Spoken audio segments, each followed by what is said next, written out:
Franco Todini, ternano classe 47, è stato segretario generale del Consiglio regionale dell'Umbria. Non si nasconde che il cammino sarà arduo e pieno di insidie, ma crede di avere dalla sua parte una visione chiara di cosa ci aspetta per mantenere la rotta, un percorso che intende star fuori dalle logiche paralizzanti della mediazione politica tradizionale. Todini conosce bene la macchina amministrativa e pubblica. Sarà lui il deus ex machina per la città di San Valentino?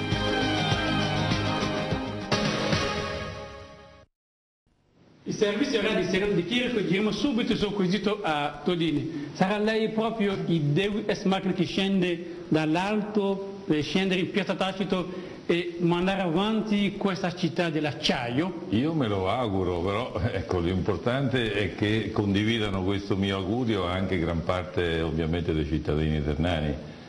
Questo ovviamente è fondamentale.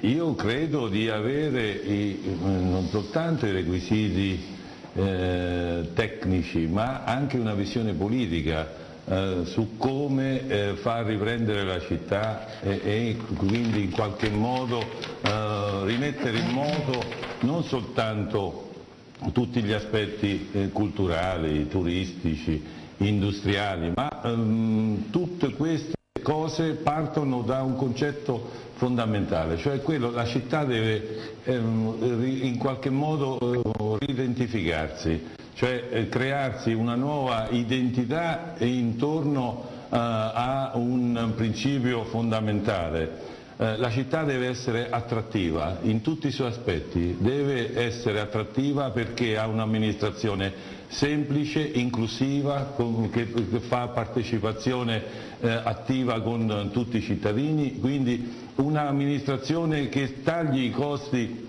complessivamente sia della politica sia della macchina burocratica, perché come diceva prima il sindaco Ricci, soltanto con una spending review, quindi con, diciamo, con dei tagli oculati all'interno di tutte le spese non necessitate all'interno dell'amministrazione, possono liberalizzarsi risorse per fare diciamo, tagli delle tasse o parimenti mantenere il livello dei servizi senza gravare sulle tasche dei cittadini. Chi sono i sostenitori?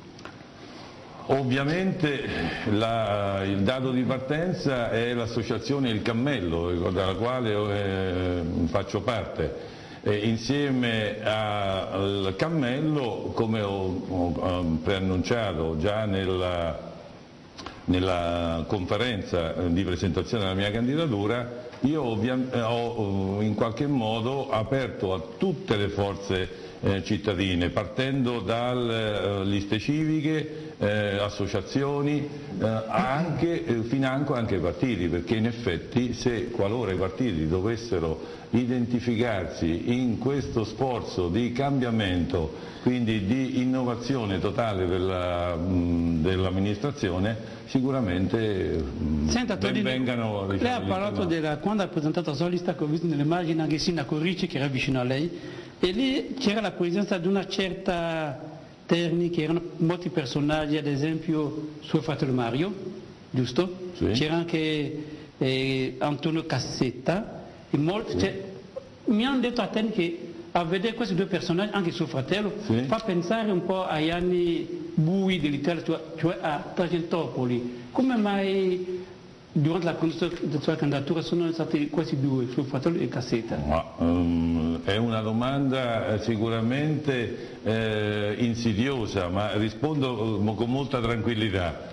Sono osservazioni che sono fatte da tutti quei soggetti che, non avendo altri strumenti per intaccare minimamente la mia credibilità personale e professionale, si inventano diciamo, storie che non esistono. Io sto contento della risposta, siccome oggi lei...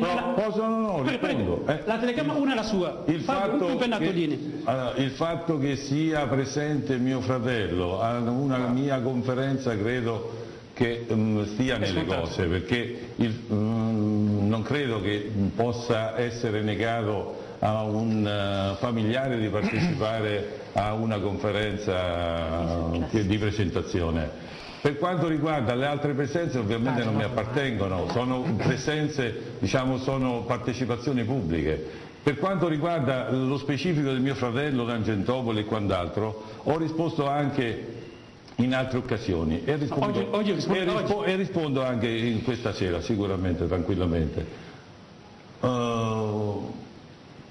Già è difficile per ogni persona farsi carico dei propri errori, figuriamoci se una persona si può fare anche carico degli errori degli altri. Tra l'altro datati, oramai non appartengono già alla storia, credo, non più soltanto alla cronaca. Va bene. E sono tutte vicende che a me personalmente sicuramente non mi appartengono. Allora, Maria Rosi, siccome io so che nel 110